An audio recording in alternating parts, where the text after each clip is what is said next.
Indian food recipe. તો આજે આપણે બનાવશું બેસનના પુડલા।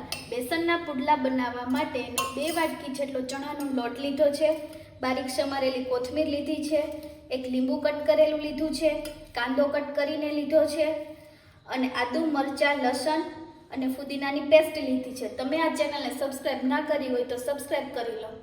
બેસનમાં આપણે સ્વાદ અનુસાર નમક,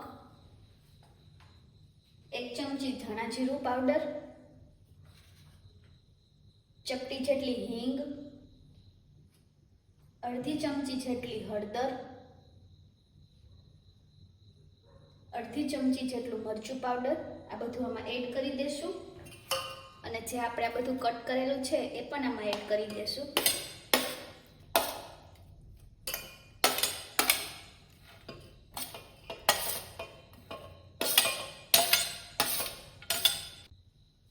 લીંબુ પણ નીચવી દેશું, 1 લીંબુ નીચવી દેશું। આ બધું આપણે મિક્સ કરી દેશું અને જરૂર મુજબ આમાં પાણી એડ કરી દેશું। આપણે બેટર રેડી કરી લેશું। આપણું બેટર રેડી થઈ ગયું છે। એને બહુ પતલું પણ નહીં રાખવાનું કે બહુ જાડું પણ નહીં રાખવાનું, મીડિયમ રાખવાનું। તો ચાલો આપણે બેસનના પુડલા બનાવશું। લોઢી લઈ અને આપણે એને થોડું લોઢીને ગરમ થવા દેશું અને થોડું એવું તેલ એમાં એડ કરશું જેથી કરીને આપણા બેસનનો પુડલો ચીપકે નહીં।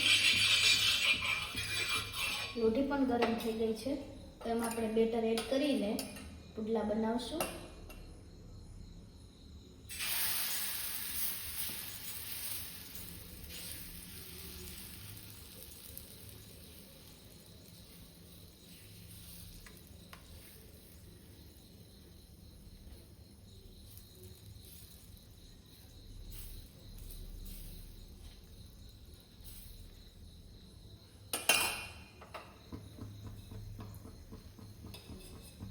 આ રીતના એમાં થોડું એવું તેલ નાખી દેશું જેથી કરીને આપણા પુડલા સરસ રીતે બને।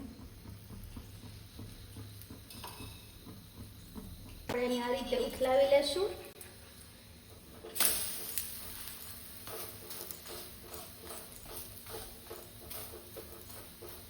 અને બંને સાઈડ ચડવા દેશું। તો તૈયાર છે આપણા બેસનના પુડલા, જે આપણે દહીંની ચટણી જોડે ખાશું। Thank you.